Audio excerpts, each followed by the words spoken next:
ঈদের মাঠে প্রথম হবে সালাত। ঈদের মাঠে প্রথম কি হবে? সালাত। এরপরে ইমাম দাঁড়িয়ে বক্তব্য দিবেন। খুতবা একটাই হবে, দুইটা নয়। খুতবা একটাই হবে, দুইটা নয়। মোটামুটি ঈদের সালাত শেষ করলাম। শেষে সবাই মিলে হাত তুলে দোয়া হবে না। হাত তুলে দোয়া করা ব্যক্তিগত ব্যাপার। বক্তব্য যখন শেষ হবে, সুবহানাকা ওয়া বিহামদিকা আশহাদু আল্লা ইলাহা ইল্লা আনতা আস্তাগফিরুকা ওয়া আতুবু ইলাইক বলে বক্তব্য শেষ করে বাড়ি চলে যেতে হবে। মহিলাদেরকে ঈদের মাঠে যেতে হবে, নিয়ে যেতে হবে, বাধ্য যেতেই হবে যে কোনো মূল্যে। ভালো মহিলা তো ঈদের মাঠে যাবেই। যাদের হাইজ ঋতু হয়েছে তাদেরকে নিয়ে যেতে হবে। আব্দুল রাহিম সাহেব, আমাদের ঈদের মাঠে মহিলাদের ব্যবস্থা নেই, এই জন্য আমাদের মসজিদে মহিলা ইমামতি পড়ে নেওয়া হয়।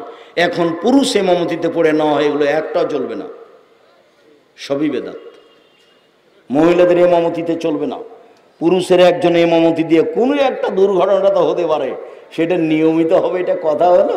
সেটা নিয়মিত হবে কেন? সম্মানিত দিনী ভাই বোন, আমি আজকের আলোচনার শেষের দিকে চলে আসলাম। তোমার অনেকগুলো জিজ্ঞাসা নাকি?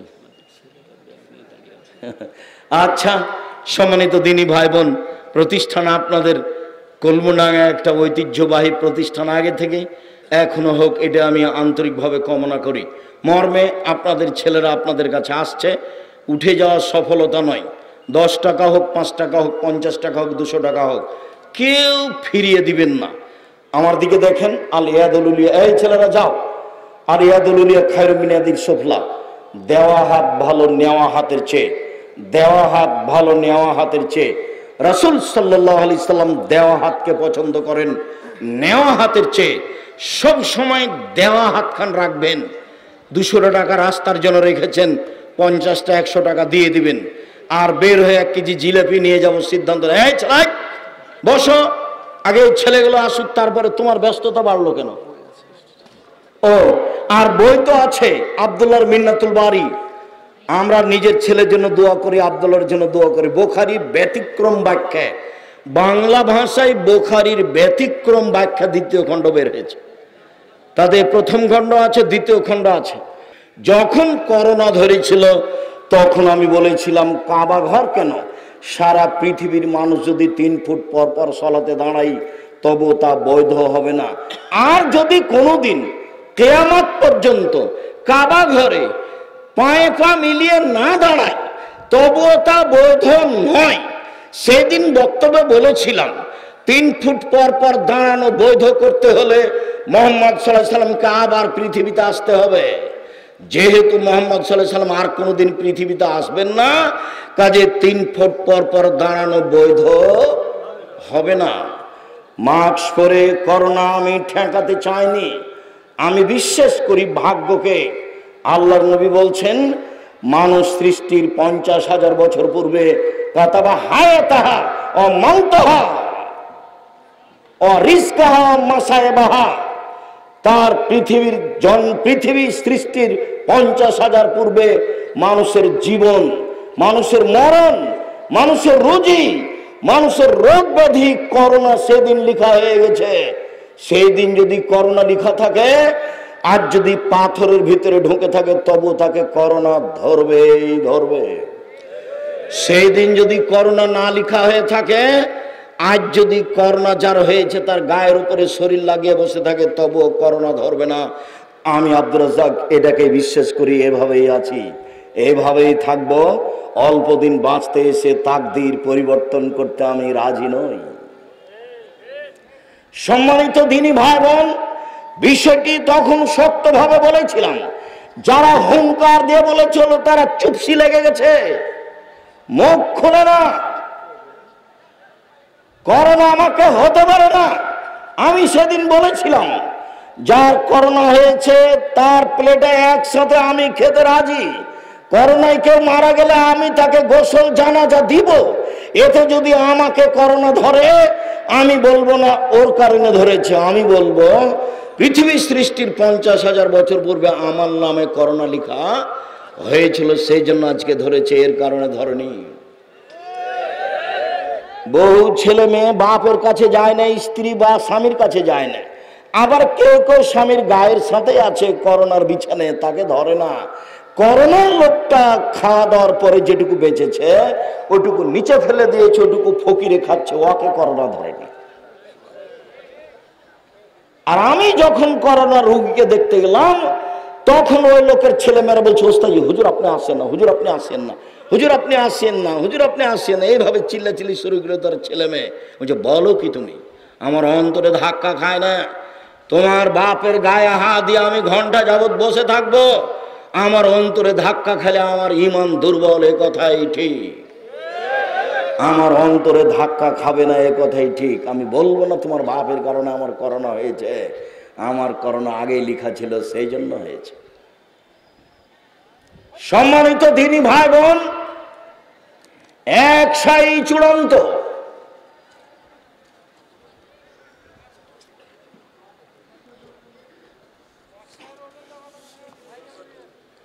এক সায়ের ওজন 2.5 কেজি, আর না হলে 2 কেজি 400 গ্রাম, বা 2.5 কেজির একটু বেশি। এইখানে কি বলা আছে? 2.5 কেজি বলেছো তোমরা? ঠিক আছে, 2.5 কেজি, 2.5 কেজি এইটাই ঠিক আছে। তো একটু বেশি হিসাবে কেউ যদি 3 কেজি বলে তো ওটা যেভাবে আছে সেভাবেই করে, এটাই ওজনের মাপে ঠিক আছে। ওটা তো একটা পাত্র, নিয়ে এসে মাপলে ইরাকেরটা মাপলে বেশি হয়ে যাবে, আর মদিনার মাপলে কমে যাবে 19-20। সম্মানিত দিনী ভাই বোন, আবার বলে রাখছি, ঈদের দিনের প্রথম কাজ হলো, ঈদের দিনের দ্বিতীয় কাজ গোসল করতে হবে।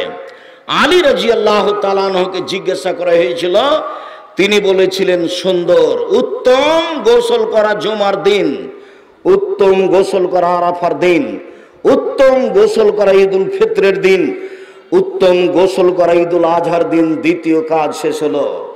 ঈদের দিনের তৃতীয় কাজ, ঈদের দিনের তৃতীয় কাজ, ঈদুল ফিতর হলে খেয়ে বের হতে হবে। বুরায়দা রাদিয়াল্লাহু তাআলা আনহু বলেন, আল্লাহর নবী ঈদুল ফিতরে আগে খেতেন, তারপরে ঈদের মাঠে যেতেন, আর ঈদুল আজহাতে এসে খেতেন। তাহলে ঈদুল ফিতরে খেয়ে যাওয়া সুন্নাত, আর ঈদুল আজহাতে এসে খাওয়া সুন্নাত। এসে গরুর গোশত কলিজা খেতে হবে, এইটা জরুরি নয়। আর সোয়া পহর রোজা থাকতে হবে, এ কথাও নয়। অর্ধেক দিন রোজা থাকতে হবে, এ কথাও নয়। ঈদের দিনের সুন্নাত হচ্ছে, সেটা যদি ঈদুল ফিতর হয় তাহলে খেয়ে যাবে, আর যদি ঈদুল আজহা হয় তাহলে এসে খাবে। বোঝা যায় না কথা? যদি ঈদুল আজহা হয় তাহলে এসে খাবে। ঈদুল ফিতরের চতুর্থ জরুরি কাজ, সূর্য ওঠার পরপরই বের হতে হবে। আব্দুল্লাহ ইবনে বুসর বলেন, তিনি বের হলেন কিছু জনগণকে নিয়ে ঈদের মাঠে। ফানকারা ইবতান নাস, জনগণের ঈদের সালাত দেরি করে আদায় করাকে তিনি নাকচ করলেন। তিনি বললেন, কাদ ফারাগনা সাআতানা হাজিহি, এই সময় আমরা ঈদের সালাত আদায় করে নিয়েছি। তখন ছিল চাস্তের সালাতের সময় 7:30 8টা। দেরি করাকে তিনি নাকচ করলেন। এই ছেলে, খুব মূল্যায়ন করা কথা শুনতে হবে, খুব দাম দিতে হবে। কে বলল ঢাকা ঈদগাহ মাঠে একবার সালাত হবে 9টার সময়, একবার সালাত হবে 10টার সময়, একবার সালাত হবে 11টার সময়? ধর্ম পাগল হয়ে গেছে। धर्म राजशाही छापे रंगों हवाई लड्डू दोनों हाथ में लड्डू है, जो चाहे उसको खा ले, जो चाहे उसको छोड़ दे। सूर्य उठार पर पर ईदेर सलात आदाय करते হবে, এই কথাই ঠিক। ঈদের সালাত এবং ইস্তিসকার সালাতের সময় একই, সূর্য ওঠার পর পরে। খুব দেরি করলে না হয় 6:30, না হয় 7টা, এর চেয়ে দেরি করা যেতে পারে না সম্মানিত দিনী ভাই বোন। যার কারণে সেসব লোকেরা, আরবের লোকেরা ফজরের সালাতে যখন বের হয় তখন 3-4টা খেজুর পকেটে নেয়। ফজরের সালাত আদায় করার পরে 4-5টা খেজুর মুখে দিয়ে ঈদের মাঠে চলে যায়, বা মসজিদে হলে সেখানে সালাত আদায় করে চলে আসে। সম্মানিত দিনী ভাই বোন, এক ঈদগাহ মাঠে একাধিকবার সালাত হবে না, তার প্রমাণ এইটা। ঈদের মাঠকে বাসর ঘরের পরিণত করে সাজানো যাবে না, সাজানো নিষেধ, হারাম, এ কথাও ঠিক, চলেন যায়। আব্দুল্লাহ ইবনে উমর রাদিয়াল্লাহু তাআলা আনহু বলেন, আল্লাহর নবী ঈদের দিনে বের হতেন মাসিয়ান, পায়ে হেঁটে, ওয়ারজো মাসিয়ান, ফিরে আসতেন পায়ে হেঁটে। পায়ে হেঁটে যাওয়া ভালো, পায়ে হেঁটে আসা ভালো, সাথে সাথে বাহনে চড়ে যাওয়া যায় আমরা হারাম মনে করি না, তবে পায়ে হেঁটে যাওয়া ভালো, পায়ে হেঁটে আসা ভালো। আনাস রাদিয়াল্লাহু তাআলা আনহু বলেন, কানান নবী সাল্লাল্লাহু আলাইহি ওয়াসাল্লাম কানা ঈদান খালাফাত তরিকা, ঈদের দিন আল্লাহ রাসূল রাস্তা পরিবর্তন করতেন, এক রাস্তায় আসতেন, এক রাস্তায় যেতেন। এটাও সুন্নাত, ঈদের দিনের ধারাবাহিক বাড়ি থেকে সুন্নাত চালু হচ্ছে। এক রাস্তা দিয়ে যাওয়া আর এক রাস্তা দিয়ে আসা, পায়ে হেঁটে যাওয়া, পায়ে হেঁটে আসা। এরপরে বলা হচ্ছে তুহমাল আনাজাতু বাইনা ইয়াদাই নবী সাল্লাল্লাহু আলাইহি ওয়াসাল্লাম ফালাম্মা বালাগাল মুসাল্লা, রাসূলের সামনে দিয়ে একটা ওই সূত্রা, যেটা সালাত শুরু করলে তার আগে খাড়ো করা হয়, সূত্রা নিয়ে যাওয়া হতো। ফায়জা বালগাল মুসাল্লা, ঈদের মাঠে চলে গেলে ফা নসেবাত বাইনা ইয়াদাইহি, এই সূত্রটা গেড়ে দেওয়া হতো। এইটাকে সামনে রেখে তিনি সালাত আদায় করতেন। ওয়াদালিকা ইসাল্লি ফাদান লাইসা ফি শাইন ইস্তাতারবিহি, এই জন্য যে ঈদের মাঠ ফাঁকা থাকতো, কোনো কিছু ঈদের মাঠে থাকতো না যেটা সামনে করে সালাত আদায় করা যাবে। শুনুন, ঈদের মাঠে মেহরাব তৈরি করা নাজায়েজ, ঈদের মাঠে মিম্বার তৈরি করা নাজায়েজ, ঈদের মাঠকে সাজানো হারাম, ঈদের মাঠকে বাসর ঘরে পরিণত করা হারাম, বাঁশ খাটা দিয়ে সাজানো জায়েজ নয়, একেবারেই ফাঁকা থাকবে। নিতান্তই দখলের উদ্দেশ্যে চতুর্দিক প্রাচীর দিয়ে ঘেরতে পারে, দখল হিসাবে, এছাড়া প্রাচীর দেওয়াও ভালো নয়। আল্লাহর নবী মসজিদে নববীর উপর দিয়ে হেঁটে এসে তিনি মাঠে ঈদের সালাত আদায় করতেন। আপনারা খুব ভালোভাবে জানেন, মসজিদ নববীতে 2 রাকাত সালাত আদায় করলে অন্য মসজিদে 2 রাকাত সালাত আদায় করলে তার চেয়ে 1000 গুণ বেশি নেকি হবে। এরপরেও পৃথিবীর সবচেয়ে দামি মানুষ দামি মসজিদের উপরে পা দিয়ে পাড়া দিয়ে হেঁটে চলে গেলেন ফাঁকা জায়গায়, তার মানে ঈদের সালাত ফাঁকা জায়গায় আদায় করতে হবে। এরপরে বাড়ি থেকে বের হওয়ার সময় নফল সিয়াম হিসাবে সবচেয়ে উত্তম সিয়াম, আমরা আলোচনায় রোজা শব্দ ব্যবহার করব না, সিয়াম শব্দ ব্যবহার করব। এই জন্য যে সিয়াম শব্দ কোরআন মাজিদেও আছে, হাদিসেও আছে, আর রোজা শব্দ কোরআনেও নেই, হাদিসেও নেই। তো আল্লাহ এবং আল্লাহর দেওয়া নামটাই ব্যবহার করি, সেটা হলো সিয়াম। আর রোজা মানে হলো উপবাস থাকা, আর সিয়াম মানে হলো বিরত থাকা। অর্থ দুটোর 2 রকম, একটা হলো না খেয়ে থাকা আর একটা হলো বিরত থাকা। ফজরের আজান থেকে নিয়ে সূর্য ডুবা পর্যন্ত খাওয়া পান করা, যাবতীয় অপছন্দ কথা কর্ম, স্ত্রী মিলন, এগুলো থেকে বিরত থাকার নাম হলো সিয়াম। সিয়াম মানে বিরত থাকা। যারা অপছন্দ কথা ও কর্মের সাথে লিপ্ত থাকে, আবার সিয়ামও থাকে, তারা সিয়াম থাকে না, তারা রোজা থাকে, উপবাস থাকে, তাতে কোনো নেকি নেই। আল্লাহ রাসূল বলছেন, কামিন সাইমিন লাইসা লাহু সিয়াম, বহু মানুষ সিয়াম থাকে, আসলে তার সিয়াম হয় না। সিয়াম ইবাদতের জগতে সবচেয়ে ভিন্ন ধরনের ইবাদত। কোন ইবাদতের সাথে সিয়ামের মিল নেই। সিয়াম একটা ইবাদত। ইবাদতের জগতে সবচেয়ে ভিন্ন ধরনের ইবাদত হলো সিয়াম, যার সমপর্যায়ের ইবাদত পৃথিবীতে নেই। উমামা বাহিলি রাদিয়াল্লাহু তাআলা আনহু বলেন, আমি একদা আল্লাহর নবীকে বললাম, মুরনি বিআমালিন, আল্লাহর নবী আমাকে একটা আমলের কথা বলেন তো, যেটা করলে আমি জান্নাতে চলে যাব। তো আল্লাহ রাসূল বললেন, আলাইকা বিসসাম ফাইনাহুল্লাহ মিসলালাহু ফাইনাহুল্লাহ ঈদলালাহু। উমামা, তুমি সিয়াম পালন করো। ইবাদতের জগতে সিয়ামের সমপর্যায়ের কোনো ইবাদত নেই। আমরা ধরে নিই যে এইটা সিয়াম, আর ধরে নিই যে এইটা হলো সালাত, নামাজ। যদি বলি যে সালাত সিয়ামের মতো, তো হবে না। কেন? এর মতো ইবাদত দুনিয়াতে নেই। আমরা যদি বলি যে হজ সিয়ামের সমপর্যায়ের, তো এটা কথা ঠিক হবে না। কেন? সিয়ামের সমপর্যায়ের ইবাদত পৃথিবীতে নেই। এইটা একটা এমন ইবাদত যার সমপর্যায়ের ইবাদত নেই। যদিও ইবাদতের জগতে সালাত ভিন্ন ধরনের ইবাদত। সালাত কবুল হলে বাকি ইবাদত আছে, সালাত কবুল নেই তো বাকি ইবাদত নেই। যদিও ইবাদতের জগতে সবচেয়ে শক্তিশালী, ক্ষমতাধর, পাওয়ারফুল ইবাদত হলো দান। দানের মতো শক্তিশালী কোনো ইবাদত নেই। এরপরেও ইবাদতের জগতে সবচেয়ে দামি ইবাদত হলো সিয়াম।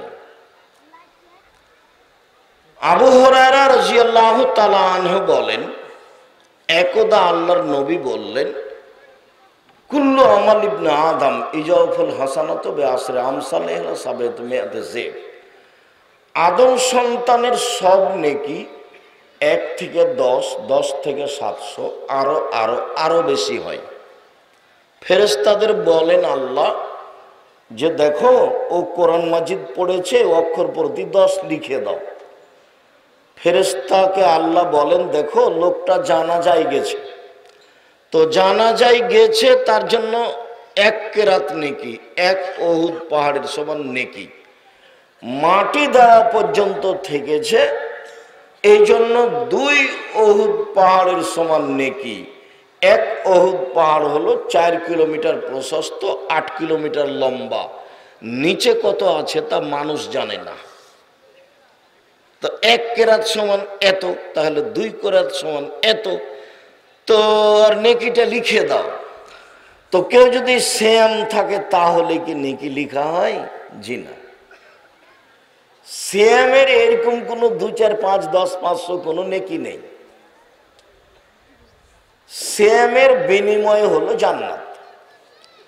তো আল্লাহ তাআলা বলছেন, ইল্লা শাম, তবে সিয়াম, ফাইন্নাহু লি, সিয়াম আমার ব্যাপার, অনা আজিজি বিহি, প্রতিদান আমি দিব।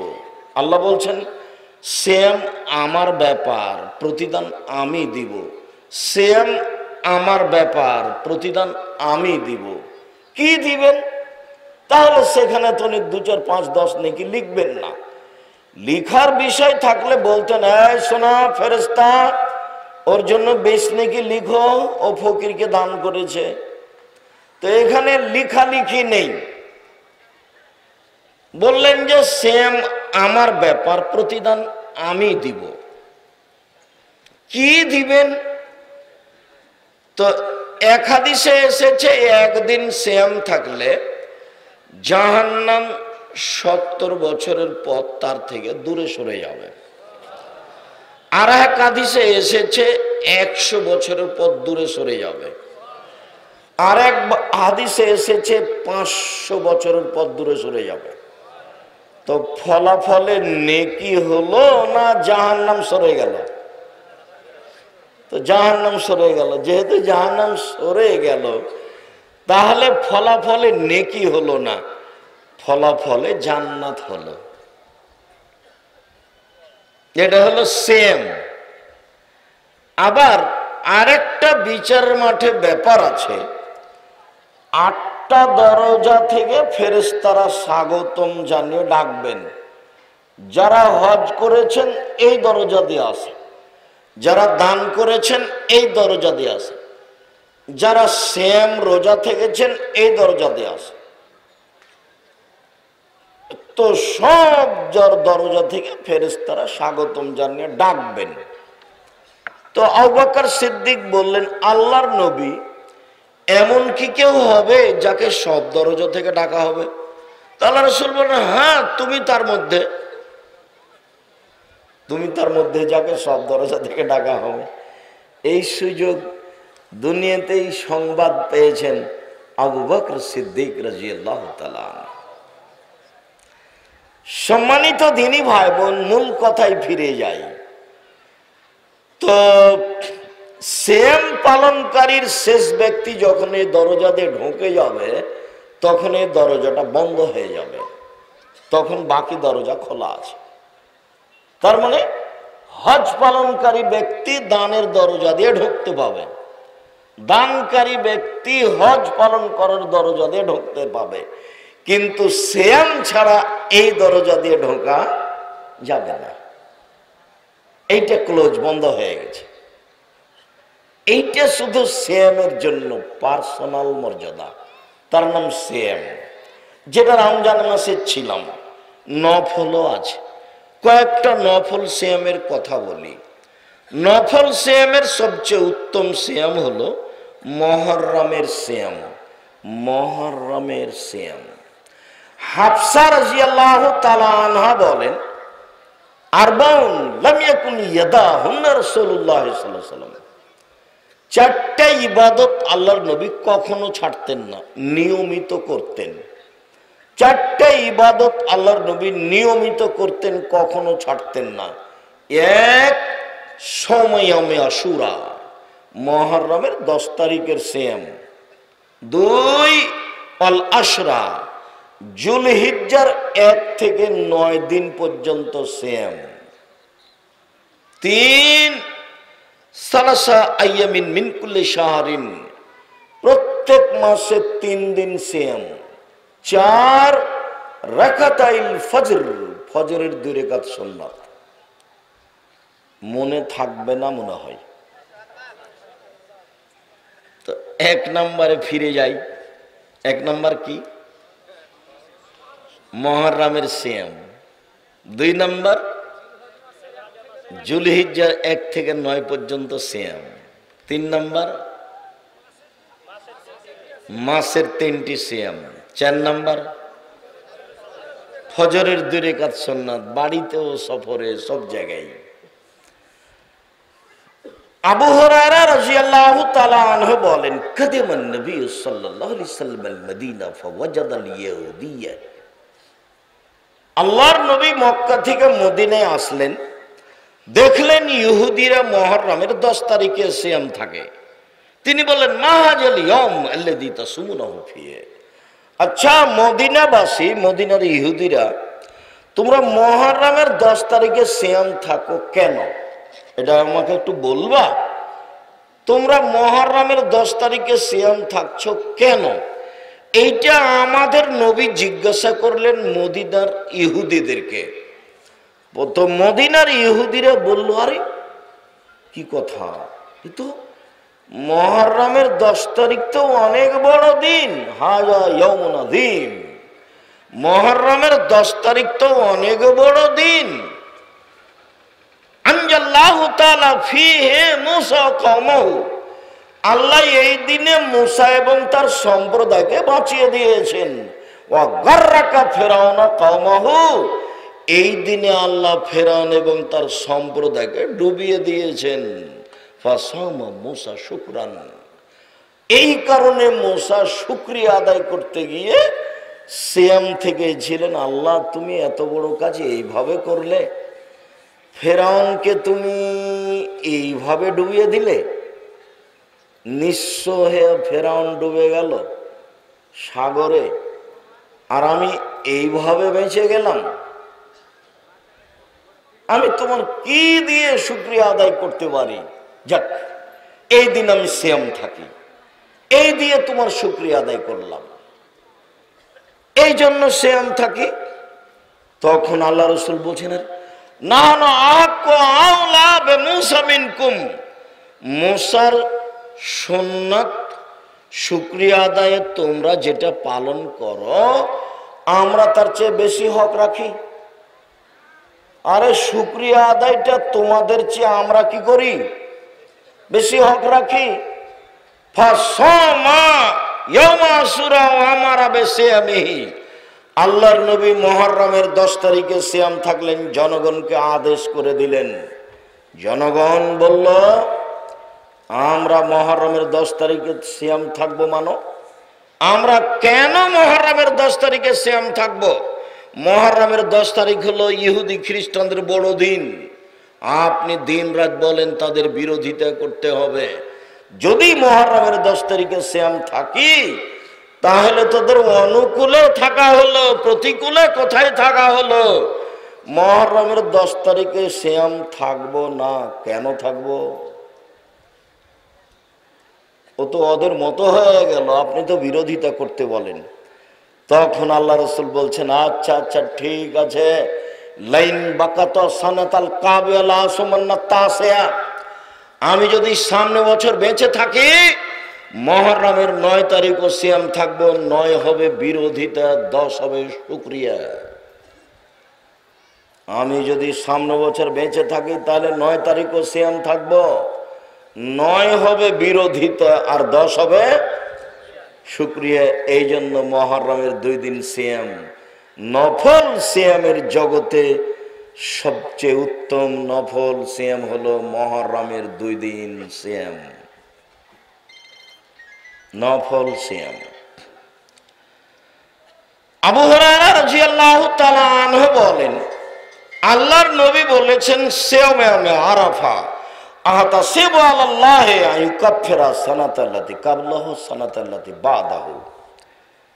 কেউ যদি আরাফার একদিন সিয়াম থাকে তাহলে সামনে ও পিছনে 2 বছরের পাপ ক্ষমা হবে।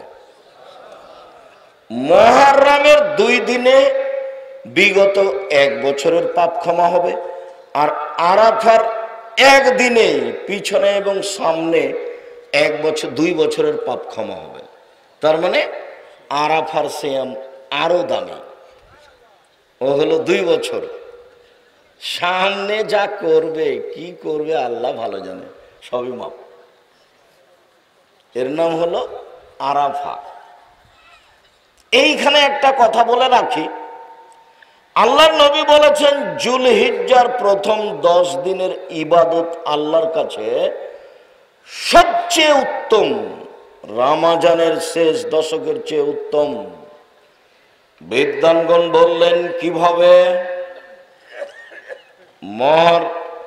জুলহিজ্জার প্রথম 10 দিনের ইবাদত রমজানের শেষ দশকের চেয়ে উত্তম হতে পারে কিভাবে? রমজান মাসের শেষ দশকে একটাই জিনিস আছে, সেইটা কি? সেটা হলো লাইলাতুল কদর। আর জুলহিজ্জার প্রথম দশকে 3টে জিনিস আছে, এই জন্য বেশি দামি। 1 হজ, 2 আরাফা, 3 কুরবানি। কুরবানি কিন্তু অনেক দামি ইবাদত, খুব দামি ইবাদত। কুরবানি দিবেন 4টা 5টা 10টা 15টা 20টা, সারা গেরাম খাবে। কে যে বুদ্ধি দিল যে 7 ভাগে করো, আর এমন ভাবে বলছে, কে বলছে চলবে না 7 ভাগে, মানে ফাটিয়ে দিচ্ছে একেবারে, এমন ফাটিয়ে দিচ্ছে হুজুরের একবারে চিৎকারে টিকা যায় না।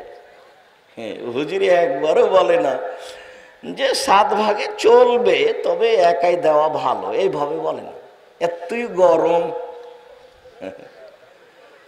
জি, আমি আব্দুর রাজ্জাক বিন ইউসুফ, জাতির